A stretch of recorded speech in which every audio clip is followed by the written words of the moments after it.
అందరికీ నమస్కారం అండి. తెలంగాణ రాష్ట్ర ప్రభుత్వ ఉద్యోగుల కొత్త పీఆర్సీకి సంబంధించి 50% ఫిట్మెంట్ ప్రతిపాదన. ఈ వీడియోలో వీటన్నిటి గురించి పూర్తి వివరాలు అయితే తెలుసుకుందామండి. సో కొత్త పీఆర్సీ 50% ఫిట్మెంట్తో అమలు అవ్వాలని ఎవరైతే భావిస్తున్నారో వారందరూ కూడా వీడియోని ఒక లైక్ చేసి మీ తోటి ఉద్యోగ మిత్రులకు వీడియోని అయితే షేర్ చేయండి. 50% ఫిట్మెంట్తో కొత్త వేతన సవరణ జరగాలి. పీఆర్టీయూఐటీస్ ప్రతిపాదన.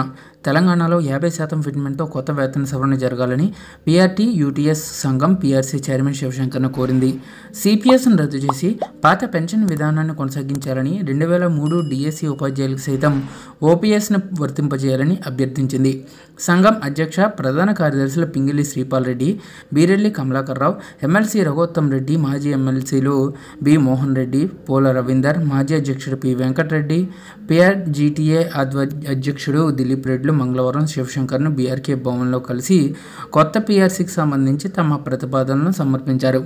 నగదు రహిత ఆరోగ్య పథకాన్ని కొత్తగా తీర్చిదిద్దాలని, అప్రయత్న పదోన్నతులు 5, 10, 15, 20, 25 సంవత్సరాల స్లాబులతో ఉండాలని, హెచ్ఆర్ఏ స్లాబ్లు 15, 17, 24% ఉండాలని కోరారు.